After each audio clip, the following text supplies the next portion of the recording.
Central sales tax, short में कहेंगे CST, central sales tax. बहुत ही छोटा टॉपिक है।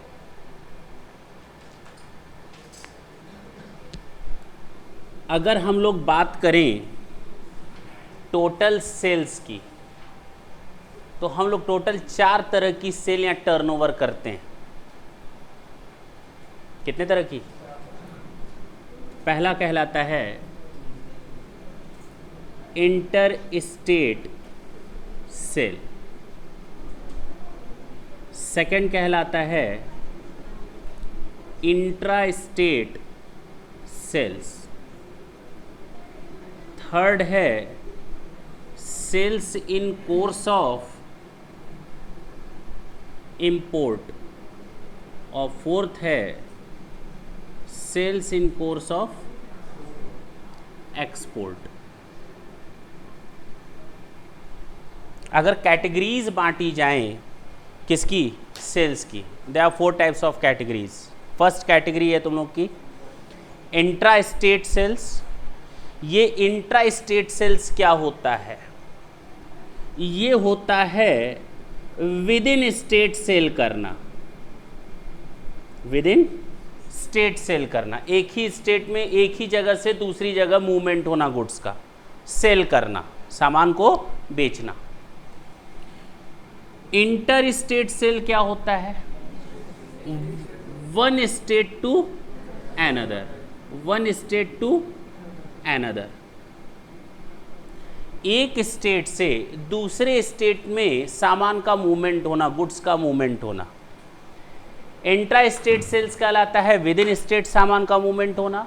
इंटर स्टेट कहलाता है एक स्टेट से दूसरे स्टेट में सामान का मूवमेंट होना, गुड्स का movement from one state to another. और अगर हम इसकी बात करें तो ये क्लियरली एक्सपोर्ट एंड इंपोर्ट की बात करता है, जो इंडिया से बाहर है, आउटसाइड इंडिया से या आउटसाइड इंडिया को। यहां से सामान आउटसाइड इंडिया भेजा गया, आउटसाइड इंडिया से सामान आया, फ्रॉम। क्लियर है? इंपोर्ट या एक्सपोर्ट, इन टोटालिटी हमने सेल्स को कितनी कैटेगरीज में बांटा? 4 कैटेगरीज में बांटा। अगर हम विद इन स्टेट की बात करते हैं तो सामान का उसी स्टेट में खरीदना और बेचना उस स्टेट गवर्नमेंट की रिस्पॉन्सिबिलिटी होती है कि टैक्स चार्ज करे, और जिसका अब हम लोग नाम देते हैं, बोलो, वैट। क्या नाम देते हैं? वैट। यानी इस केस में जो टैक्स लगेगा उसको हम नाम देंगे वैट। एक ही स्टेट के अंदर सामान को खरीदना या बेचना, मैंने इससे सामान खरीदा इसी सिटी में, ये वैट चार्ज होगा। कौन सा चार्ज होगा? CST नहीं आएगा इसमें। क्या नहीं आएगा? CST नहीं आएगा, वहाँ वैट लगेगा। मैंने उससे महाराष्ट्र से सामान खरीदा है, क्या लगेगा यहाँ पर? CST लगेगा। क्या लगेगा? CST लगेगा, सेंट्रल सेल्स टैक्स। वैट को हम लोग बोलते हैं वैल्यू एडेड टैक्स, और CST को हम लोग बोलते हैं सेंट्रल सेल्स टैक्स। इधर क्या लगेगा इंपोर्ट और एक्सपोर्ट के केस में? Custom duty. क्या लगेगा? Custom duty. अभी मत लिखें कुछ भी, अभी हम चार्ट बनाएंगे ना। कस्टम ड्यूटी यानी 3 चीज़ें पढ़नी है। अगर विद इन स्टेट है तो वैट, एक स्टेट से दूसरे स्टेट में है CST, और अगर आउटसाइड इंडिया से या आउटसाइड इंडिया को, तो उस केस में हमको कस्टम एक्ट पढ़ना है। क्लियर है? कस्टम ड्यूटी चार्ज होती है, इसमें कहीं कोई डाउट है? नहीं है। यानी क्यों पढ़ना है ये तो पता चल गया। अब जरा बेस पर आते हैं, हटाएं इसको। अगर हम सेल्स की फिर से कैटेगरी करना सीखें तो सेल्स हो सकता है within state, in India, one state to another within India. या इन इंडिया। और अगर हम बात करें आउटसाइड इंडिया यानी इंपोर्ट या एक्सपोर्ट की, तो आउटसाइड इंडिया यानी बाहर से सामान आएगा या बाहर सामान जाएगा।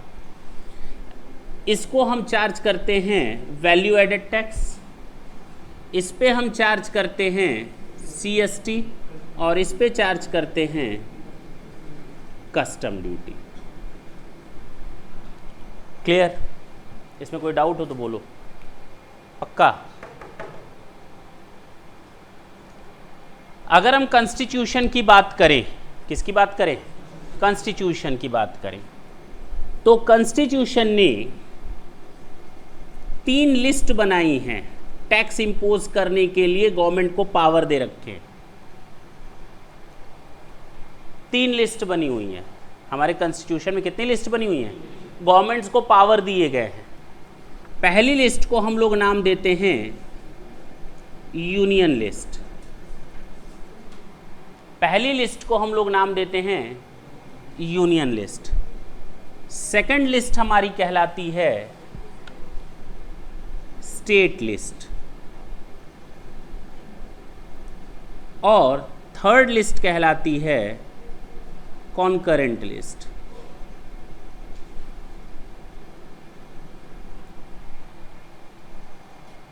जब हम यूनियन लिस्ट की बात करते हैं या लिस्ट 1 की बात करते हैं, तो लिस्ट 1 में parliament has power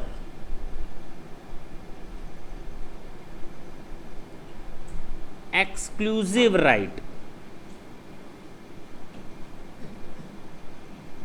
to make rules.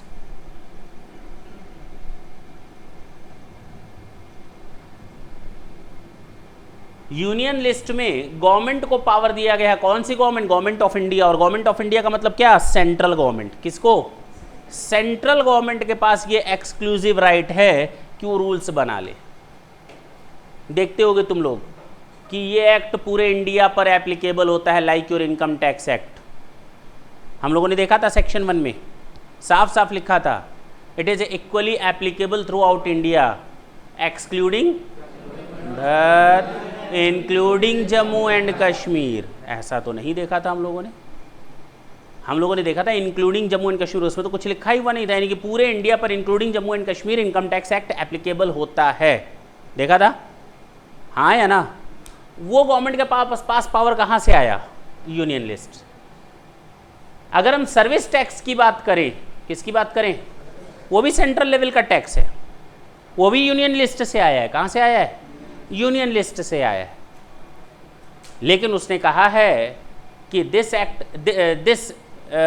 Tax will apply through out India. Act नहीं है, सर्विस टैक्स का अभी कोई एक्ट नहीं है। This law apply through out India excluding Jammu and Kashmir. है सेंट्रल लेवल का, आया यूनियन लिस्ट से है, लेकिन उसने जम्मू एंड कश्मीर के पार्ट को छोड़ दिया, क्योंकि वो सेंट्रल गवर्नमेंट की मर्जी के हिसाब से कि वो पूरे हिंदुस्तान पर एप्लीकेबल करवाना चाहते हैं या उसके किसी पार्ट पर। ये यूनियन लिस्ट में पार्लियामेंट को एक राइट दिया गया है। किसको राइट दिया गया है? पार्लियामेंट को राइट दिया गया है। स्टेट लिस्ट में state government has exclusive right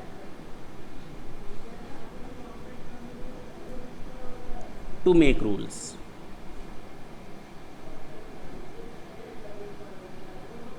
और अगर बात करें कंकरेंट लिस्ट की, तो पार्लियामेंट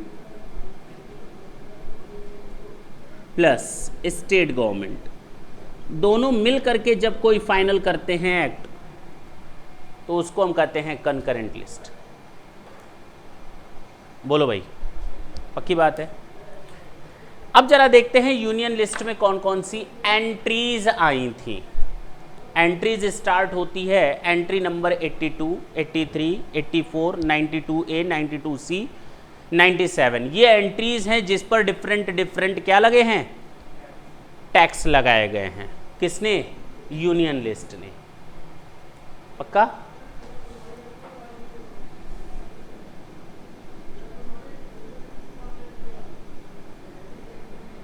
एंट्री नंबर 82, इसने सेंट्रल गवर्नमेंट को पावर दिया क्या लगाने के लिए? Income tax. इसने सेंट्रल गवर्नमेंट को पावर दिया है, जरा देखें आपके स्टडी मैट में भी ये चीज़ लिखी हुई है। अच्छा अभी ये नहीं आया है, स्टडी मैट में अभी ये आएगा। एंट्री नंबर 82 इनकम टैक्स को इम्पोज करने के लिए बोलता है। किसको इम्पोज करने के लिए? इनकम टैक्स को। एंट्री नंबर 83 कस्टम ड्यूटी को इम्पोज करने के लिए बोलता है।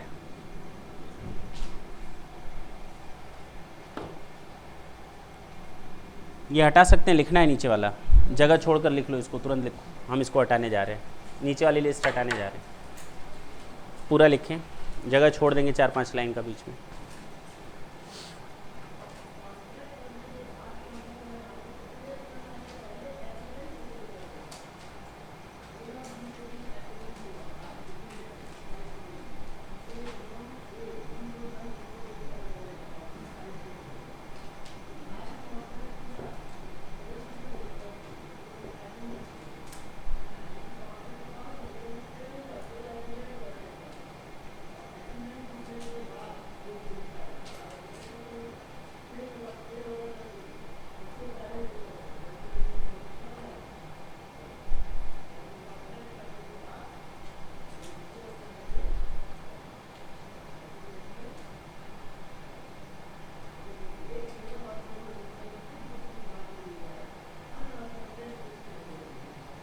हटाएं।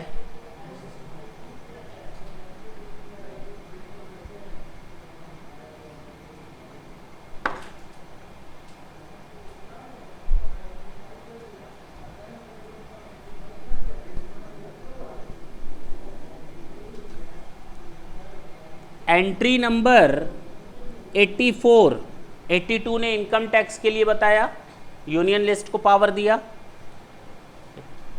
एंट्री नंबर 83 कस्टम ड्यूटी के बारे में बता रहा है, यूनियन लिस्ट को पावर कर रहा है, एम्पावर कर रहा है कि आप कस्टम ड्यूटी लगा सकते हैं। 84 एक्साइज ड्यूटी के बारे में बताता है।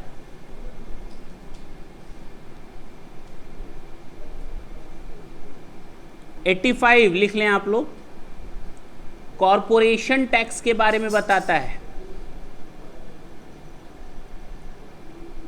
92A जो आप लोग पढ़ने जा रहे हैं और आपके स्टडी मटेरियल में सामने साफ साफ लिखा हुआ है constitutional provision.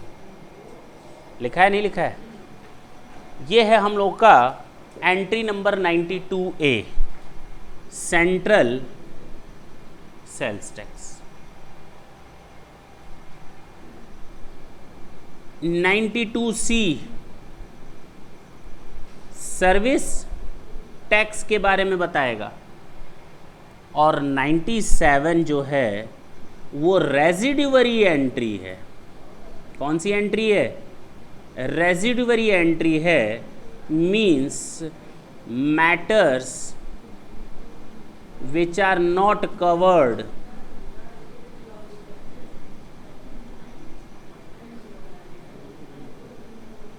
in state list and concurrent list।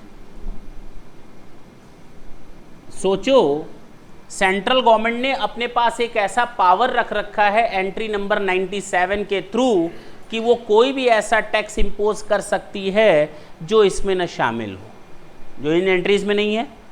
इसके अलावा स्टेट लिस्ट और कंकरेंट लिस्ट में भी शामिल नहीं है। क्लियर? पक्की बात है?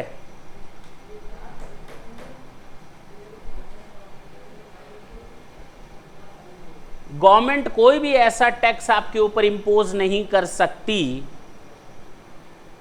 जिसकी परमिशन उसे कॉन्स्टिट्यूशन ने नहीं दी है। यानी गवर्नमेंट कॉन्स्टिट्यूशन के बाहर जाकर के आपके ऊपर कोई टैक्स नहीं लगा सकती। ये चीज़ तो दिमाग में बैठा लो। अगर गवर्नमेंट को आपके ऊपर टैक्स इंपोज करना है, then the government has to follow the rules and articles और the entries which are already given in our constitution. Clear? इसके बाहर जा करके गवर्नमेंट आपके ऊपर टैक्स इंपोज नहीं कर सकती। गवर्नमेंट को इन्हीं दायरों में रह करके आपके ऊपर टैक्स लगाना है। तो entry number 82, 83, 84, 85, 92A, 92C and 97 ये एंट्रीज हैं जिसके बेसिस पर यूनियन लिस्ट में गवर्नमेंट क्या करती है, टैक्स इंपोज कर सकती है। हटा सकते हैं। हम लोगों को कौन सी एंट्री पढ़नी है, 92A। जब हम लोग एक्साइज पढ़ेंगे वहाँ पर एंट्री नंबर देखेंगे 84। जब हम लोग कस्टम ड्यूटी पढ़ेंगे वहाँ पर देखेंगे एंट्री नंबर 83। जब हम लोग इनकम टैक्स देखते हैं तो उस समय एंट्री नंबर 82। और जब हम लोग सर्विस टैक्स पढ़ेंगे तो दो एंट्रीज को मिला करके पढ़ेंगे। पहले हम लोग पढ़ेंगे 97 और उसको देखेंगे कि 97 को फिर 92C में अमेंडमेंट लेकर कैसे लाया गया है। लेकिन आज तक ये एंट्री इनफोर्स नहीं हो पाई है। कौन सी एंट्री, 92C। वो देखेंगे, किस में देखेंगे हम लोग, सर्विस टैक्स में पढ़ेंगे। आज भी सर्विस टैक्स इससे चार्ज होता है, ये बात की बात है। क्लियर है? चलें, हटा सकते हैं। इसमें कोई डाउट हो तो पूछ सकते हो। गवर्नमेंट अगर आपके ऊपर कोई टैक्स लगा रही है तो बिना कॉन्स्टिट्यूशन के परमिशन के वो आपके ऊपर टैक्स इंपोज नहीं कर सकती। ये तो फिक्स हो गया। आखिर कौन सी ऐसी एंट्री थी जहां से CST आया, यूनियन लिस्ट की एंट्री नंबर 80, यूनियन लिस्ट की एंट्री नंबर 92A ने गवर्नमेंट को CST के लिए परमिट किया। हटाएं अब।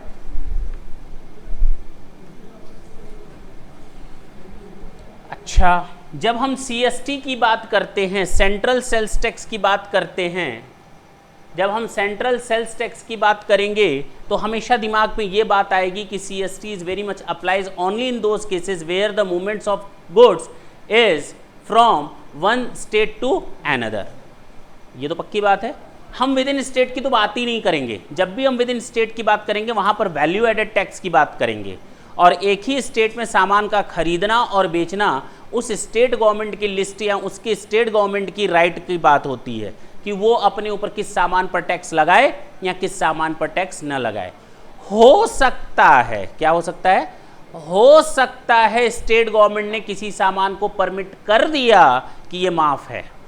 हो सकता है स्टेट गवर्नमेंट ने कह दिया कि हमारे स्टेट में इस सामान का खरीदना और बेचना क्या है, माफ है। इसका मतलब ये नहीं कि सेंट्रल गवर्नमेंट ने भी मना कर दिया है कि एक स्टेट से दूसरे स्टेट में सामान बेचो तो भी माफ़ है। ना ना ना ना ना, वहाँ पर स्टेट गवर्नमेंट नहीं आ सकती। वहाँ पर किसकी चलेगी, सेंट्रल गवर्नमेंट की। तो अगर विद इन स्टेट में कोई सामान एग्जेम्प्टेड है from VAT, it doesn't mean at all that the same good is exempted in the case of sale from one state to another. वहाँ पर उसको माफ़ी नहीं देंगे। ये चीज़ दिमाग में बैठा लो कि अगर एक ही स्टेट में सामान के खरीदने और बेचने पर माफ़ी है तो इसका मतलब ये कभी ना लगाना कि दूसरे स्टेट में सामान बेचने पर भी माफ़ी मिलेगी, क्योंकि वहाँ पर फिर हम किस पर जाएंगे, CST पर जाएंगे, ना कि वैट पर जाएंगे। क्लियर? स्टडी मैट है, फर्स्ट पेज में साफ साफ दिया हुआ है। There are 4 categories of sales. The first one is intra-state sales, inter-state sales, sales in course of import and sales in course of export। दिया हुआ है कि नहीं?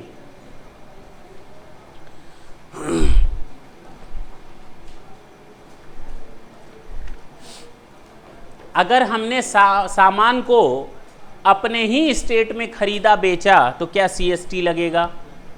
एक ही स्टेट में खरीदा बेचा तो क्या CST लगेगा? अगर हमने विदेश से सामान खरीदा और विदेश में सामान बेचा तो क्या CST लगेगा? अगर हमने विदेश से सामान खरीदा या विदेश में सामान बेचा तो क्या CST लगेगा? नहीं। क्या हमने अगर एक ही स्टेट में सामान खरीदा और बेचा तो CST लगेगा? नहीं। क्या हमने एक स्टेट से दूसरे स्टेट में माल बेचा या खरीदा तो क्या CST इंपोज होगा? हाँ, क्लियर है? और ये मैं नहीं बोल रहा, बोल तो मैं ही रहा हूँ। ये सेकंड पैरा है नीचे। CST is a tax imposed on interstate sales made from one state to another। दिया है कि नहीं दिया है? Whereas sales made within the state is levied on intra-state sales, यानी वैल्यू एडेड टैक्स की बात करेंगे, हाँ या ना? Sales made in course of import and sales in course of export are not liable to sales tax. Clear? अब आते हैं किसने कहा गवर्नमेंट को सीएसटी लगाने के लिए? Entry number 92A, entry number 92A। तो जब भी हम अब बात करेंगे तो सीएसटी के सामने लिख देंगे एंट्री नंबर 92A। क्लियर है? और ढंग से अगर इस एंट्री नंबर 92A को देखेंगे तो उसमें एक नई चीज़ निकल करके आएगी। बहुत ही बढ़िया तरीके से दिया हुआ है। टैक्सेस शेडेड एरिया में एरो बना हुआ है, इसका मतलब ये नहीं कि आगे जाओ, रहना यहीं पर है। टैक्सेस ऑन द सेल और purchase of goods, taxes on sale और purchase of the goods other than newspaper, underline कर लो, other than newspaper where such sale or purchase, where such sale or purchase takes place in the course of interstate sale or trade or commerce, interstate trade or commerce। Entry number 92A ने साफ साफ कहा है अगर कोई सामान एक state से दूसरे स्टेट में खरीदा या बेचा जाता है तो वहाँ पर एंट्री नंबर 92A अफेक्टेड होगा। क्लियर है? अदर देन न्यूज़पेपर, न्यूज़पेपर को तो शामिल ही नहीं किया गया। अगर आप न्यूज़पेपर को एक स्टेट से दूसरे स्टेट में सेल करते हो तो क्या सीएसटी लगेगा? जवाब आएगा नहीं। अगर आपने न्यूज़पेपर को एक स्टेट से दूसरे स्टेट में बेचा है तो क्या वहाँ पर सीएसटी लगेगा? जवाब आएगा नहीं। हमारे यहाँ न्यूज़पेपर आता रहता है और बंडल बन जाता है। मैंने उस बंडल को बांधा और स्क्रैप खरीदने वाला जा रहा था बगल से, मैंने उसको रोका और न्यूज़पेपर बेच दिया। चलो दूसरे स्टेट में बेचा, ट्रेन से जा रहा था, दूसरे स्टेट में बेच दिया। अब बताओ वो जो मैंने बंडल बेचा न्यूज़पेपर का, क्या उस पर सीएसटी लगेगा? उस पर सीएसटी नहीं, गलत लगेगा। वो इसलिए क्योंकि इसने न्यूज़पेपर को सेल करने से मना किया है, वेस्टेज को बेचने से मना नहीं किया। वो न्यूज़पेपर मेरे लिए वेस्ट था, मैंने उसका बंडल बना करके दूसरे स्टेट में सेल कर दिया, अब वहाँ सीएसटी अफेक्टेड होगा। ये चीज़ याद रखना। क्लियर है? पक्की बात है। फिर से देखते हैं उसी एंट्री को, entry number 92A। Taxes on the sale और purchase of goods other than newspaper where such sale or purchase takes place in the course of interstate trade or commerce। Clear? It is important to note here that power to impose tax on sale of newspaper has been specially excluded from the purview of the power of the central government। Central government ने अपना power दिखाते हुए newspaper पर कोई tax CST नहीं लगाया। Clear? Sources क्या हैं हमारे सीएसटी के? सोर्स ऑफ द लॉ की law, source of the law, हमारे लॉ के सोर्सेस क्या हैं? हम लोग जब भी इस एक्ट को देखते हैं, हम बार बार बोल रहे हैं act act act act. Act नहीं, अकेले एक्ट सफिशिएंट नहीं होता, अकेले एक्ट सफिशिएंट नहीं होता। तुम लोग इनकम टैक्स एक्ट नहीं पढ़ते, इनकम टैक्स लॉ पढ़ते हो। इनकम टैक्स एक्ट 1961 उसका एक हिस्सा होता है। अगर इनकम टैक्स लॉ जानना है तो तुम लोग को इनकम टैक्स एक्ट 1961 पढ़ना पड़ेगा, इनकम टैक्स रूल्स देखने पड़ेंगे, नोटिफिकेशन देखने पड़ेंगे, एग्जेम्पशंस देखने पड़ेंगे, क्लैरिफिकेशंस देखने पड़ेंगे, केस लॉज देखने पड़ेंगे। सब मिला करके बनता है लॉ, सब मिला करके बनता है लॉ। उसी तरह जब भी हम सीएसटी को देखेंगे, अगर हमें लॉ पढ़ना है, सेंट्रल सेल्स टैक्स लॉ, तो हमें देखना पड़ेगा दो चीज़ें। हमें कितनी चीज़ें देखनी पड़ेंगी? जब भी हम सीएसटी लॉ के बारे में बात करेंगे, किसके बारे में? तो उसमें दो चीज़ें आएंगी। पहली चीज़ आएगी central sales tax act 1956। Act पढ़ना पड़ेगा और रूल्स भी पढ़ने पड़ेंगे। Central sales tax rules 1957। कौन से रूल्स हैं ये? कौन से रूल्स हैं? Registration and turnover rules. कौन से rules? Registration and turnover rules. तो हमें दो चीज़ें पढ़नी पड़ेंगी सेंट्रल सेल्स टैक्स लॉ में। पहला CST एक्ट 1956 और दूसरा सेंट्रल सेल्स टैक्स रूल 1957, लेकिन ये रूल बिलोंग करते हैं रजिस्ट्रेशन एंड टर्नओवर से। क्लियर है? ये सोर्स हैं जिनको हम लोग को पिक करना है आगे। अब तक क्या सीखा कि 4 कैटेगरी की सेल्स होती हैं। इंट्रा स्टेट वैट लगता है, इंटर स्टेट CST लगता है एंट्री नंबर 92A के थ्रू। हाँ, sales in course of import and sales in course of export, वहाँ क्या लगता है? वहाँ पर इंपोर्ट ड्यूटी, एक्सपोर्ट ड्यूटी यानी कस्टम ड्यूटी लगती है। क्या लगती है? कस्टम ड्यूटी लगती है। एंट्री नंबर 82 में देखा यूनियन लिस्ट में इनकम टैक्स इम्पोज होता है, गवर्नमेंट को पावर मिला है। कौन सी गवर्नमेंट? स्टेट गवर्नमेंट या सेंट्रल गवर्नमेंट? सेंट्रल गवर्नमेंट, क्योंकि वो यूनियन लिस्ट में आता है। एंड 82 में हमने इनकम टैक्स का पावर दिया, 83 में कस्टम, 84 में एक्साइज, 85 में कॉरपोरेशन, 92A में CST, 92C में सर्विस टैक्स और 97 रेजिड्यूअरी है। और रेजिड्यूअरी एंट्री वो होती है जिसमें कोई पावर ना हो, किसके पास? लिस्ट 2 एंड लिस्ट 3 में। वो पावर किसके पास आ जाता है? ऑटोमेटिकली सेंट्रल गवर्नमेंट के पास। क्लियर? उसके बाद हम लोगों ने देखा कि एंट्री नंबर 92A ने साफ साफ कहा है कि एक स्टेट से सामान अगर आप दूसरे स्टेट में खरीदते या बेचते हो, इंटर स्टेट ट्रेड या कॉमर्स करते हो, इंटर स्टेट ट्रेड या कॉमर्स करते हो, परचेज या सेल दोनों की बात हो रही है, इंटर स्टेट ट्रेड या कॉमर्स करते हो, तो आप सेल्स टैक्स लगा सकते हो। किसको बोला? सेंट्रल गवर्नमेंट को बोला। लेकिन किसको छोड़ करके? न्यूज़पेपर को छोड़ करके। क्लियर? सोर्सेज कितने पढ़े हम लोगों ने? 2। कौन कौन से सोर्सेज हैं? CST act 1956, CST rules 1957, registration and turnover rules. यहाँ तक कोई डाउट हो तो पूछ सकते हैं। है? नहीं है? नेक्स्ट टॉपिक है objects of central sales tax act. Object क्या हैं इस कानून को बनाने के? Objects of the central sales tax act. Objects क्या हैं सेंट्रल सेल्स टैक्स एक्ट के? भाई अगर हमें सेंट्रल सेल्स टैक्स चार्ज करना है, I am the central government, मैं सेंट्रल गवर्नमेंट हूँ, मैं नरेंद्र मोदी हूँ, क्या हूँ? भूल जाओ। तो मुझे अगर सेल्स टैक्स चार्ज करना हो तो मैं क्या करूँगा? रूल्स बनाऊंगा, एक्ट बनाऊंगा। तो एक्ट का पर्पस क्या है? Formations of law, formations of provisions, हाँ या ना? वो बनाया गया है। तो सबसे पहली लाइन भी यही लिखी हुई है, फॉर्मेशन ऑफ प्रिंसिपल्स। क्या एक्ट बनाने के पीछे लॉजिक क्या है? केवल हमको पावर दे दिया गया, अब मेरी मर्जी।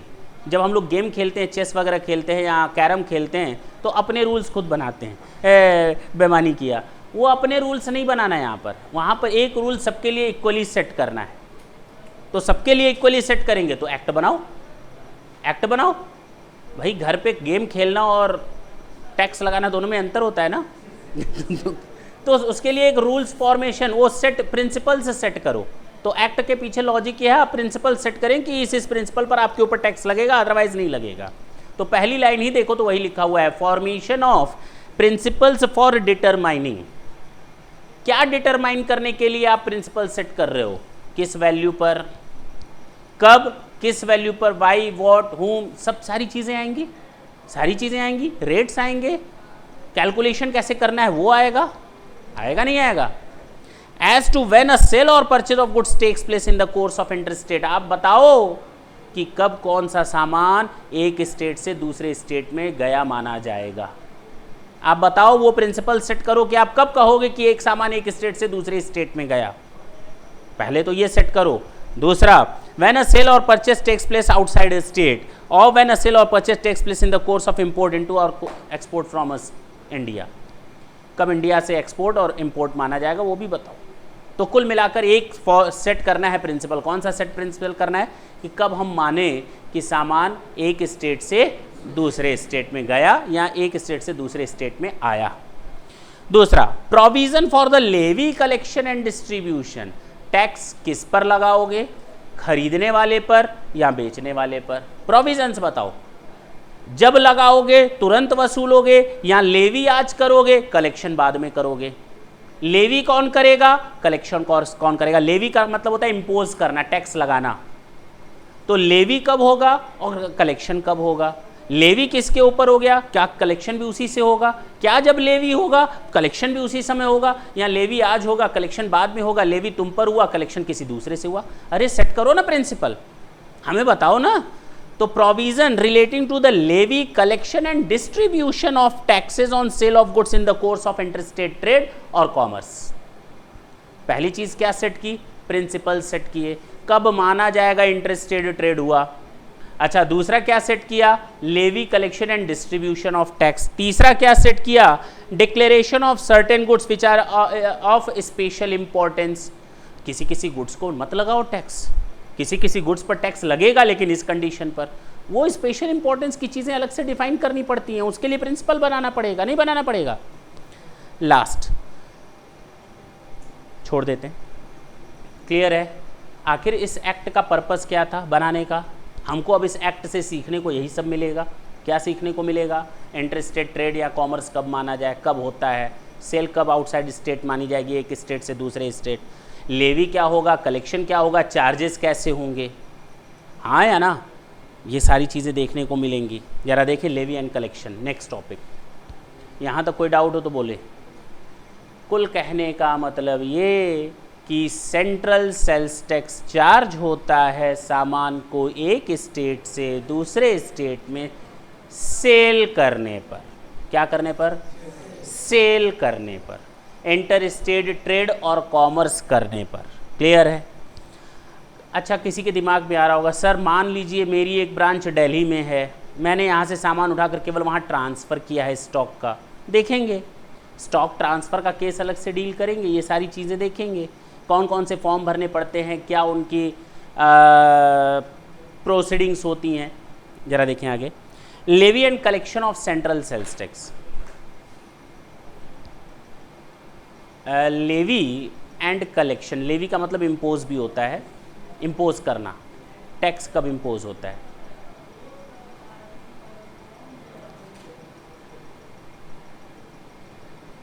सुनना ढंग से।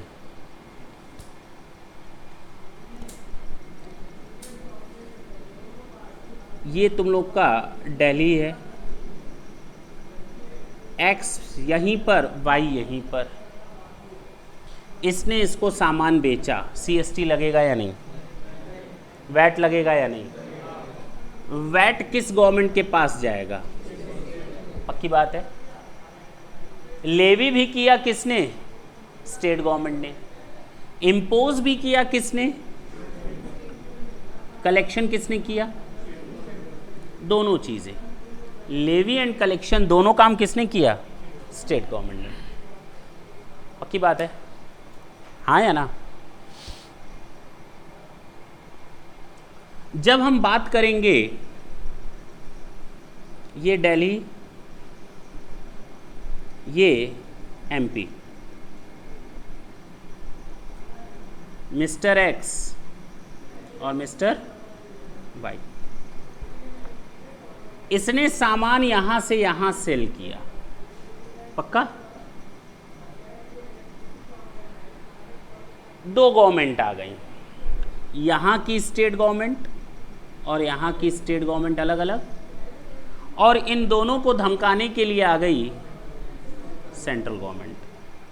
ये कहेगा ये मेरी इनकम, ये कहेगा गवर्नमेंट मेरी इनकम, ये कहेगा क्यों मेरी इनकम? इसलिए क्योंकि सामान मेरे स्टेट में बना है। इसने कहा ये मेरी इनकम, क्योंकि तुम्हें जो पैसा मिल रहा है वो मेरे स्टेट से मिल रहा है। अब बवाल संभालो दोनों का,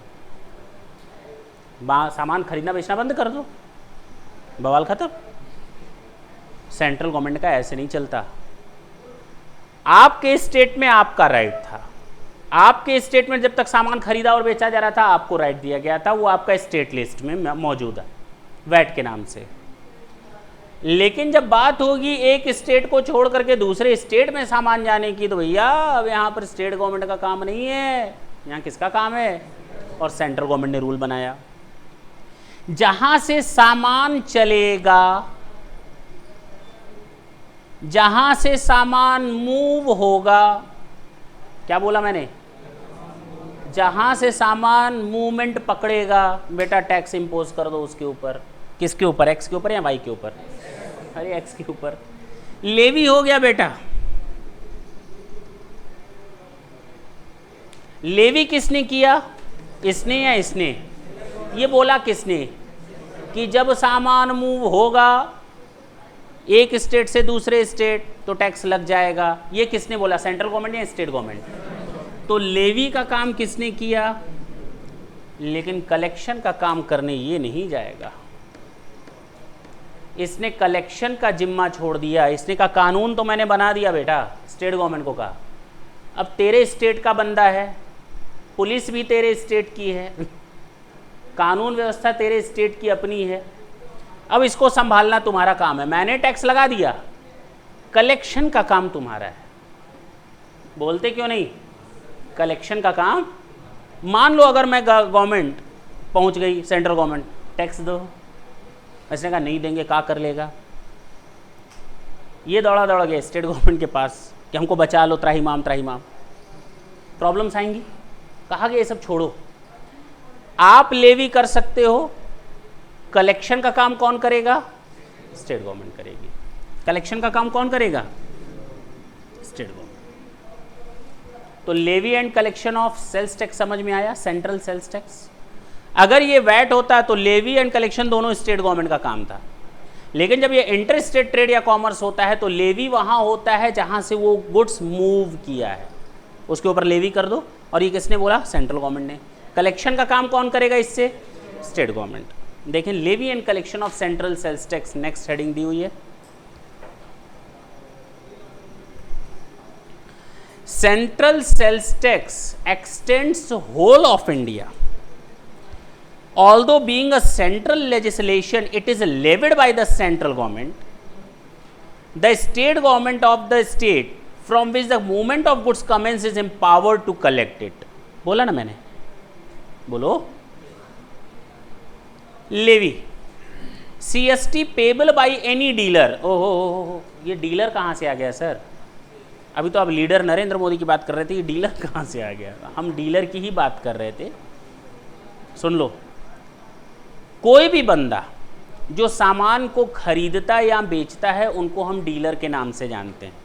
अब दिमाग में अथराइज्ड डीलर वो नहीं, वो वाला डीलर ना ले आना। डीलर हर बंदा वो है जो सामान को एक स्टेट से दूसरे स्टेट में बेचेगा। अब चाहे वो इंडिविजुअल हो, HUF हो, फर्म हो, ऑर्गेनाइज्ड वे में हो, इनकॉर्पोरेटेड ऑर्गेनाइजेशन हो, कोई भी जो सामान यहाँ से वहाँ पर बेचेगा या ट्रांसफ़र करेगा, जो इंटर स्टेट ट्रेड या कॉमर्स में होगा, हर उस बंदे को हम डीलर के नाम से जानेंगे। क्लियर है? फिर देखो, CST payable by any dealer on sales of goods. Underline कर लें, ऑन सेल। डीलर को अंडरलाइन कर लें, ऑन सेल को अंडरलाइन कर लें, गुड्स को अंडरलाइन कर लें, अलग अलग, एक साथ नहीं, अलग अलग। Dealer underline, on sales underline, किसका सेल? गुड्स का अंडरलाइन। तीन अलग अलग अंडरलाइन करेंगे। अफेक्टेड बाय हिम, जिसने सेल किया है, affected by him in the course of interstate trade और commerce shall be levied by the government of India. Government of India के आगे ब्रैकेट में लिख दें central government. Government of India के आगे ब्रैकेट में लिख दें सेंट्रल गवर्नमेंट। बोलो भाई, यहां तक तो कोई दिक्कत नहीं होगी, कोई प्रॉब्लम है? CST payable by any dealer on sale of goods affected by him in the course of interstate trade or commerce shall be levied by the government of India. Collection की बात करते हैं। CST so levied, जो ऐसा levy किया गया है CST, shall be collected by that state government. Underline कर ले, collected by the state government from which the movement of the goods is concern, जहाँ से वो सामान निकला है। सुनो, इससे अब कोई लेना देना नहीं। यहाँ से सामान निकला, इसके ऊपर लेवी किया सेंट्रल गवर्नमेंट ने, इससे कलेक्शन किया स्टेट गवर्नमेंट ने, बात खत्म। जहाँ से वो सामान मूव हुआ है। क्लियर? कोई डाउट हो तो बोलो। हमारे हिसाब से तो अब तक तो डाउट नहीं होना चाहिए। पक्का? जो बात समझ में आई, हटा सकते हैं इसको।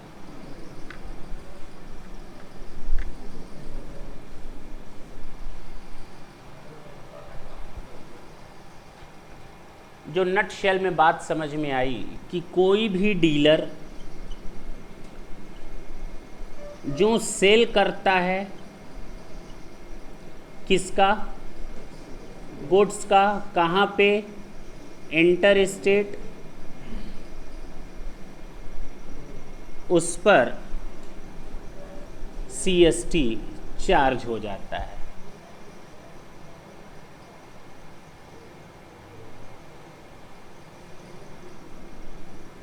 एक्सेप्ट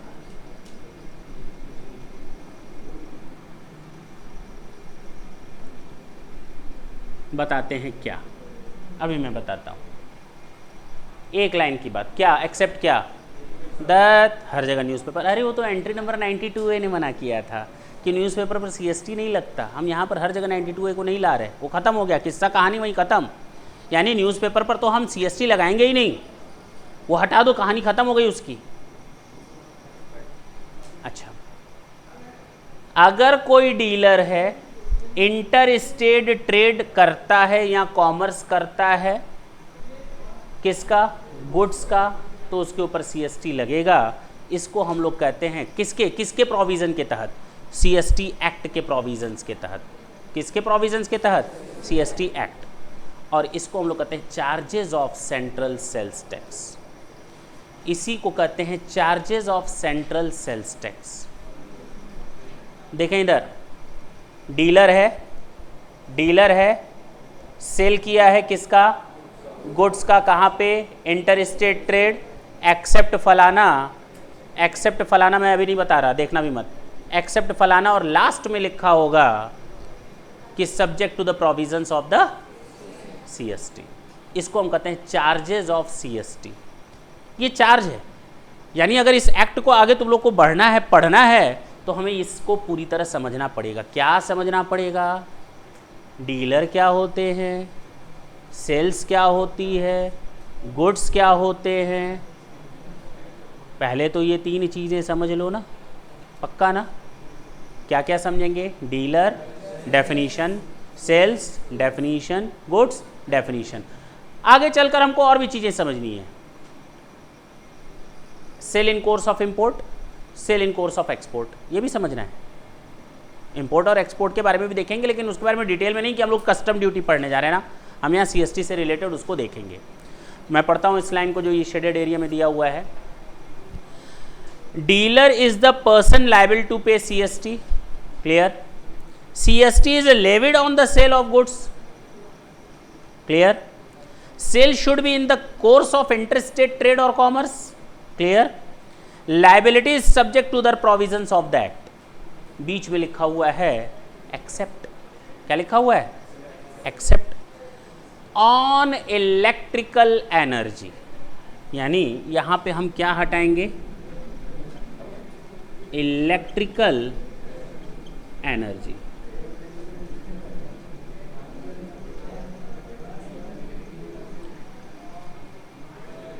इलेक्ट्रिकल एनर्जी गुड्स होता है कि नहीं? होता है, तभी तो उसको यहां से हटाया गया कि भैया अगर हम इसको यहां नहीं लिखते तो तुम लोग क्या करते थे? टैक्स लगा देते, क्योंकि वो गुड्स है, एक स्टेट से दूसरे स्टेट में गया है, उस पर तुम लोग CST लगा देते। भैया हटाओ, गुड्स तो है लेकिन उस पर CST नहीं लगेगा। न्यूज़पेपर को तो कॉन्स्टिट्यूशन ने एंट्री ही नहीं दी, उसको तो एंट्री करने से पहले ही भगा दिया कि that these are not goods, these are not, उनको तो इस गुड्स माना ही नहीं। लेकिन इलेक्ट्रिकल एनर्जी हमारी गुड्स तो थी, लेकिन उस पर CST नहीं लगेगा, उसको हटाया गया स्पेसिफिकली। देखें गुड्स की डेफिनेशन, सबसे पहले किसकी डेफिनेशन है? गुड्स की डेफिनेशन है। अब कुछ इंपॉर्टेंट टर्म्स देखेंगे हम लोग। डेफिनेशन कौन सी देखेंगे? सबसे पहले गुड्स की दी हुई है आपको। गुड्स को डिफाइन किया है। गुड्स क्या हैं? कोई भी आर्टिकल, कोई भी थिंग, सारे आर्टिकल, सारे थिंग, सारी मूवेबल प्रॉपर्टीज, वो प्रॉपर्टीज जिनको आप एक जगह से दूसरी जगह मूव कर सकें। We are not talking about the immovable properties. सारे के सारे गुड्स, गुड्स क्या है? All the material, all the things, all the articles and all the movable properties, सारी की सारी मूवेबल प्रॉपर्टीज आएंगी इसमें, लेकिन कुछ चीज़ें छोड़ करके। सबसे पहला छोड़ा है, गुड्स की डेफिनेशन में कवर नहीं किया है, न्यूज़पेपर। गुड्स माना ही नहीं गया उसको। स्टॉक एंड शेयर सिक्योरिटीज़ को तो हमने गुड्स माना ही नहीं। जो शेयर्स एंड सिक्योरिटीज़ होती हैं उनको भी हमने क्या नहीं माना? गुड्स नहीं माना। एक्शनेबल क्लेम्स को हमने गुड्स नहीं माना। अब जरा देखते हैं डेफिनेशन क्या कहती है। Goods include all the material, all the articles and all the commodities and all other kinds of movable properties, but does not include newspaper, does not include actionable claims, but does not include stock and shares. That's it. Section 2D में define किया गया है। Clear है? Goods की क्या definition दी गई है? Goods include all the material, all the articles, all the commodities and includes all the movable properties, but does not include what? Newspaper, but does not include what? Actionable claims, and does not include stock and shares and securities. That's it. कितनी simple definition दी गई है। Newspaper को यहाँ से हटा दिया, goods में शामिल ही नहीं किया। जब गुड्स में शामिल ही नहीं है तो CST लगाने का कोई पर्पस भी नहीं है। स्टॉक एंड सिक्योरिटीज़ जब गुड्स होंगी तभी ना CST आएगा। जब गुड्स हैं ही नहीं तो CST क्या होगा? गुड्स होना चाहिए, एक स्टेट से दूसरे स्टेट में जाना चाहिए, इंटर स्टेट ट्रेड या कॉमर्स यानी कि सेल होना चाहिए। सेल होना चाहिए, गुड्स होना चाहिए, एक स्टेट से दूसरे स्टेट में जाना चाहिए, तो वो हमारा चार्ज होता है CST। गुड्स है, एक स्टेट से दूसरे स्टेट में नहीं गया, CST चार्ज कर लोगे। गुड्स है, सेल नहीं हुआ, एक स्टेट से दूसरे स्टेट में गया, क्या CST चार्ज कर लोगे? नहीं। गुड्स है, सेल हुआ एक स्टेट से दूसरे स्टेट में, तो हम CST चार्ज करेंगे। हाँ,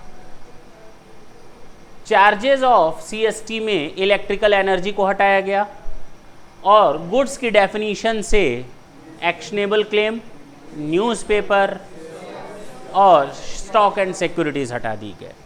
इन पर CST चार्ज नहीं होता।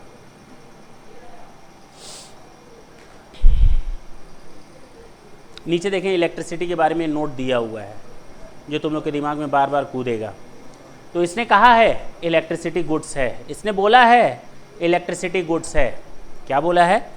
Electricity is capable of abstraction, consumption and use, and it can be transferred, transmitted, delivered, stored, possessed etc.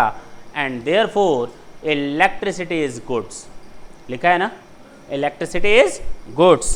However, it is important to note that although electricity is good, it has specifically been excluded from the purview of the CST। CST से इसको दूर रखा गया है। Clear है?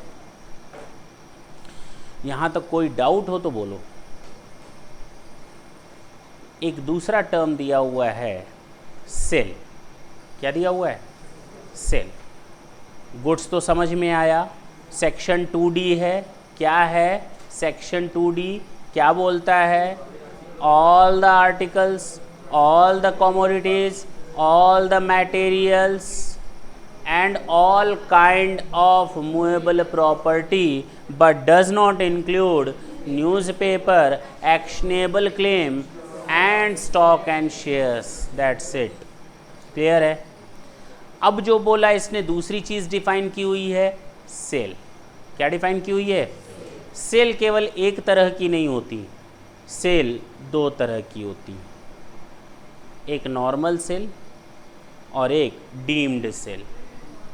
एक normal cell और एक डीम्ड सेल। जरा देखते हैं क्या है नॉर्मल सेल और क्या है deemed sale. Deemed sale basically तुम लोग कहते हैं सर ये तो सेल है ही नहीं, लेकिन इसने कहा नहीं ये सेल है, इसको सेल माना जाएगा, इसको सेल माना जाएगा।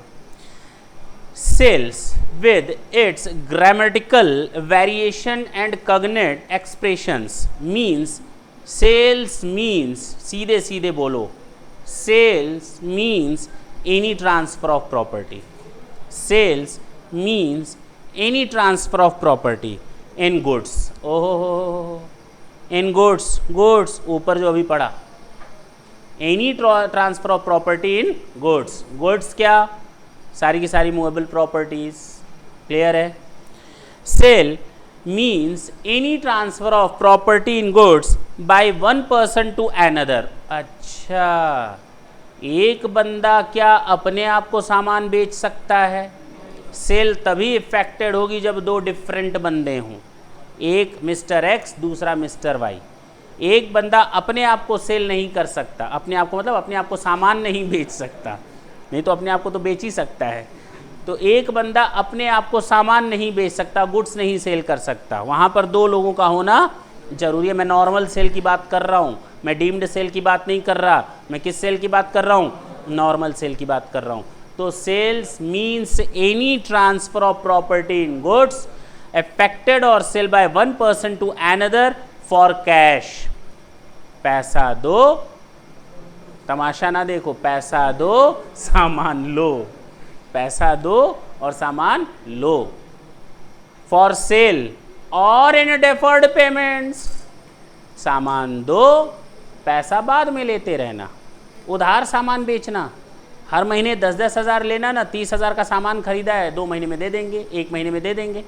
Deferred payments, sale means any transfer of property in goods by one person to another for cash or in deferred payments और for any other valuable considerations. Clear हुआ? यहाँ तो आप कैश दे दो, यहाँ तो धीरे धीरे करके डेफर्ड पेमेंट देना, यहाँ तो सामान दो कुछ और ले जाओ, कोई दूसरा वैल्यूएबल कंसिडरेशन दे दो। क्लियर है? बोलते क्यों नहीं? सामान दो, गुड्स एक्स दो, गुड्स वाई ले जाओ, ये भी वैल्यूएबल कंसिडरेशन है। क्लियर? 3 चीज़ें याद रखनी है। पहला तो हम लोगों ने देख लिया गुड्स क्या होते हैं, जो 2D में बताया गया सेक्शन 2 सबसेक्शन डी में। Goods includes all material, all commodities, all movable proper, all kind of movable properties, but does not include actionable claim, newspaper and stock and shares। और अगर हम बात करें फिर किसकी? सेल की। Sale means any transfer of property in good by one person to another for cash और for deferred payments और for any other valuable consideration. That's it. कितना सिंपल है। आगे लिखा हुआ एंड इंक्लूड्स, वही तो है डीम्ड सेल। अरे वही तो है डीम्ड सेल। अभी तक जो बता रहा था वो सेल बता रहा था, लेकिन एंड इंक्लूड्स करके, एंड इंक्लूड के नीचे अंडरलाइन करके लिख लो डीम्ड सेल। एंड इंक्लूड्स को अंडरलाइन करके लिख दो डीम्ड सेल।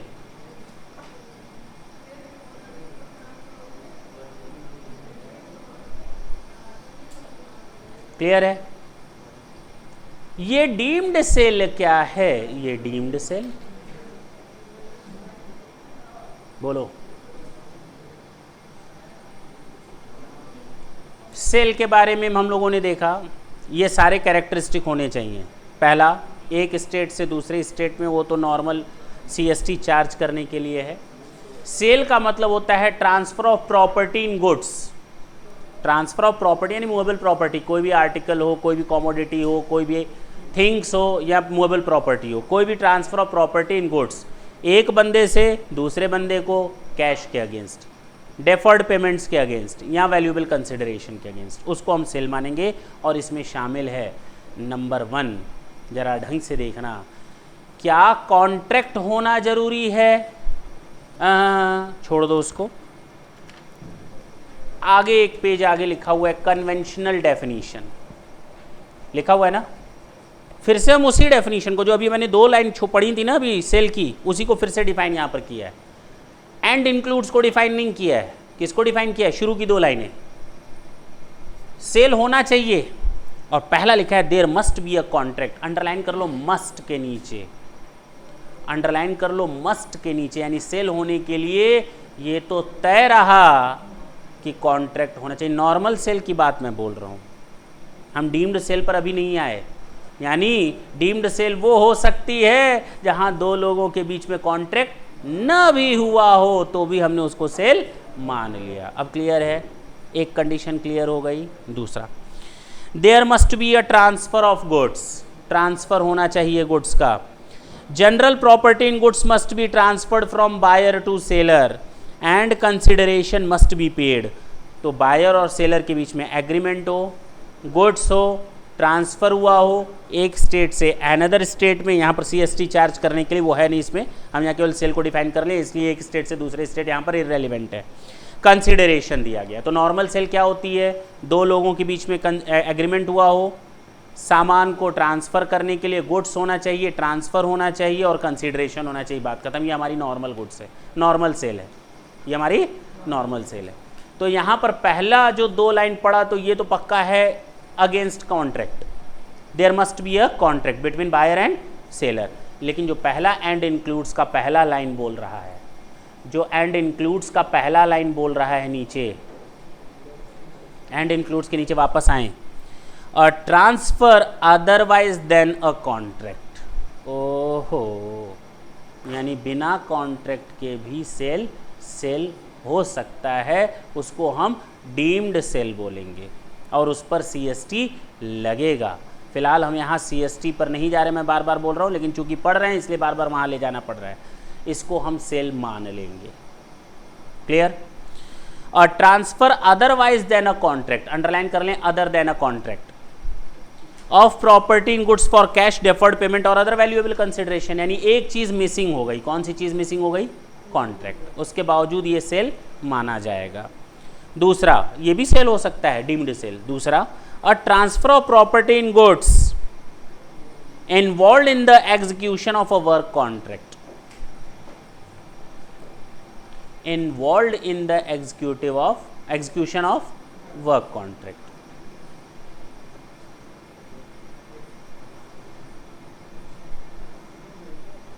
मैंने तुम्हें कोई सामान बेचा तो सामान हो गया, सर्विस दी तो क्या वो सामान बेचा? ना, सर्विस देने को हम सामान बेचने नहीं बोलते, यहाँ सर्विस नहीं दी जा रही, लेकिन सर्विस के साथ साथ सामान भी दिया। तुमने कहा कि मोटरसाइकिल मेरी बना दो, हमको नहीं, मैकेनिक को, मोटरसाइकिल मेरी बना दो, टूट फूट गई थी। क्यों शुभम? उसने उसमें जो भी टूट फूट की चीज़ें थी निकाल करके चेंज कर दी और तुमसे पैसा ले लिया। ये वर्क कॉन्ट्रैक्ट तो है, लेकिन उसमें उसने सामान का भी पैसा लिया, बनाने का भी पैसा लिया सर्विस का, और सामान का भी पैसा लिया। नहीं लिया? लिया ना? दोनों चीज़ें शामिल हैं उसमें, सर्विस भी शामिल है और सेल ऑफ गुड्स भी शामिल हैं, दोनों चीज़ें शामिल हैं, जिसको हम कहते हैं वर्क कॉन्ट्रैक्ट। और अगर वर्क कॉन्ट्रैक्ट की डेफिनीशन देखनी है तो एक पेज और आगे चले जाएं, शेडेड एरिया में लिखा हुआ है वर्क कॉन्ट्रैक्ट की डेफिनीशन। पहले तो ये समझना जरूरी है कि वर्क कॉन्ट्रैक्ट होता क्या है, पहले तो ये समझना जरूरी है कि वर्क कॉन्ट्रैक्ट होता क्या है। देखें, work contract means a contract for carrying out any work which includes assembling. तुमने अपने कंप्यूटर ऑपरेटर से कहा या जिससे कंप्यूटर खरीदना है, असेंबल कर दो। उसने कंप्यूटर के डिफरेंट पार्ट्स खरीदे, उनको असेंबल कर दिया। उसने सामान खरीदा और असेंबलिंग का अपना 1000 रुपये और जोड़ लिया। नहीं जोड़ सकता।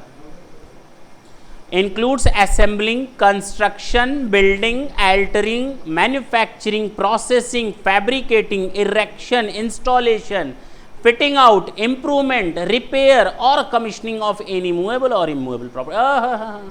अंडरलाइन इमूवेबल प्रॉपर्टी पर, मूवेबल और इमूवेबल प्रॉपर्टी।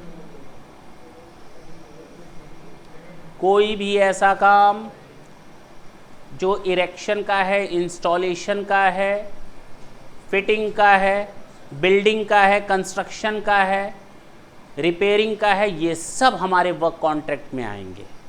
मैं वर्क कॉन्ट्रैक्ट की डेफिनेशन बता रहा हूँ, इसको मूवेबल और गुड्स से मत जोड़ो। मैं किसकी डेफिनेशन बता रहा हूँ? वर्क कॉन्ट्रैक्ट की। अब आते हैं वापस उसी लाइन पर, डीम्ड सेल जहाँ लिखा था एंड इंक्लूड्स का second part. A transfer of property of goods in goods whether as goods or in some other form involved in the execution of a work contract। अगर हम किसी का कोई वर्क कॉन्ट्रैक्ट लिए, हमको किसी ने अपनी मोटरसाइकिल दी बनाने के लिए, हमने मोटरसाइकिल में रिपेयर किया, कुछ सामान जोड़ दिए, मैं अपनी बात बता रहा हूँ, जोड़ करके दे दिया, तो क्या मैं सामान का पैसा न लूँ? क्या सेल नहीं हुआ वहाँ पे? हुआ। पक्की बात है ना। मैं टाइल्स वाली शॉप पर गया, मैंने कहा टाइल्स लगवानी है, कहा मैंने कहा इंस्टीट्यूट में लगवानी है, तो उसने कहा ठीक है लगवा देंगे। उसने आदमियों को भेजा, टाइल्स लगवा दी। क्या मैं टाइल्स का ही पैसा दूंगा या टाइल्स के साथ साथ लेबर कॉस्ट भी दूंगा? दोनों देंगे ना। वो वर्क कॉन्ट्रैक्ट, मैंने उसको एक कॉन्ट्रैक्ट दे दिया। अब काम होने के बाद तो इमूवेबल हो गया, जाओ हिलाओ ना टाइल्स को, वो तो काम होने के बाद इमूवेबल हो गया ना, निकालो उसको नहीं वो निकलेगा, वो तो फिक्स हो गया। तो मूवेबल चाहे वो काम हुआ हो किस पर, मूवेबल चाहे वो काम हुआ हो इमूवेबल प्रॉपर्टी। अब क्लियर है? बोलते क्यों नहीं? तो वहाँ पर सेल्स टैक्स होगा, सेल टैक्स लगेगा। ऐसे सामान जो सेल होंगे उन पर सेल टैक्स लगेगा। फिलहाल मेरी बात यहाँ तक समझ में आई? समझ में आई? पहला हम लोगों ने कौन सा देखा अभी? डीम्ड सेल में बिना कॉन्ट्रैक्ट के। दूसरा वर्क कॉन्ट्रैक्ट का। Third delivery of goods on hire purchase और इंस्टॉलमेंट पेमेंट सिस्टम। मैं इसके पास गया, मैंने कहा मेरे पास पैसा नहीं है, मुझे टीवी खरीदनी है। इसने कहा टीवी ले जाओ, पार्ट में पैसा देते रहना। मैंने कहा हायर परचेज या इंस्टॉलमेंट? इसने कहा हायर परचेज सिस्टम पर। इसने क्या कहा? हायर परचेज पर। इसने क्यों बोला मालूम है? क्यों बोला? ओनरशिप इसी के पास रहेगी, सामान मेरे पास आ जाएगा, but still the ownership will be possessed by the transferor. अब टाइटल तो इसी के पास रही, जब तक मैं लास्ट इंस्टॉलमेंट नहीं दूंगा तब तक मेरे पास सामान आएगा नहीं। क्या इसको हम सेल मान लें? हाँ, डीम्ड सेल। जैसे ही सामान मेरे यहाँ से इसके यहाँ या इसके यहाँ से मेरे यहाँ हुआ, भले ही हायर परचेज पर है, वो डीम्ड सेल होगा। इसने इंस्टॉलमेंट पर सामान बेचा या हायर परचेज पर सामान बेचा, सेल हो गया बेटा, भूल जाओ। ऐसे नहीं तो हर बंदा क्या करेगा? हायर परचेज पर सामान बेचेगा। आगे देखो। अच्छा, लीज। मेरे पास ज़मीन है, मेरे पास कोई सामान है जिसको मैं लीज पर देना चाहता हूँ। क्या लीज सेल नहीं होती? होती है। ये भी डीम्ड सेल की डेफिनेशन में है। देखें, a transfer of the right को ट्रांसफर किया है, सामान ट्रांसफर नहीं किया। A transfer of the right to use any goods, ऊपर लिख दो अंडरलाइन करके, right to use any goods, ऊपर लिख दो लीज, ऊपर लिख दो लीज, ऊपर लिख दो lease. A transfer of the right to use any goods for any purposes, for cash or deferred payments और for any other valuable consideration. ठीक है ना? चले आगे। तो अब तक हम लोगों ने देखा कौन कौन सी सेल्स डीम्ड सेल मानी जाए। कॉन्ट्रैक्ट ना हुआ हो तो भी डीम्ड सेल हो सकता है, वर्क कॉन्ट्रैक्ट में भी सेल हो सकता है, हायर परचेज में भी सेल हो गया, लीज में भी सेल हो गया। ये सब डीम्ड सेल्स हैं। ये सब क्या है? डीम्ड सेल्स हैं। A supply of goods by any unincorporated associations और बॉडी ऑफ पर्सन, तुम लोग को अभी समझ में नहीं आएगा। अ सप्लाई ऑफ फूड समझ में नहीं आएगा। ये 2 पॉइंट फिलहाल आगे हम नेक्स्ट क्लास में देखेंगे, लेकिन हाँ इन्हीं चीज़ों को और डिफाइन करेंगे। हायर परचेज क्या होता है, लीज कॉन्ट्रैक्ट क्या होते हैं, ठीक है, बिना कॉन्ट्रैक्ट के सेल कैसे सेल मानी जाती है, इन्हीं चीज़ों को डिफाइन करना है। फिलहाल गुड्स की डेफिनेशन क्या बताई? Goods includes all material, all articles, all commodities. All kind of movable property other than या excludes newspaper, actionable claims, stock and shares. दूसरा, सेल की डेफिनेशन बताई। Sales means any transfer of property in goods, property in goods, तो हम goods की बात कर रहे हैं। प्रॉपर्टी इन गुड्स क्या, from one person to, for cash और फॉर डिफर्ड पेमेंट्स और for valuable consideration, that's it. तो यहाँ तक आपको पढ़ करके आना है, बाकी नेक्स्ट क्लास में। थैंक यू बच्चों।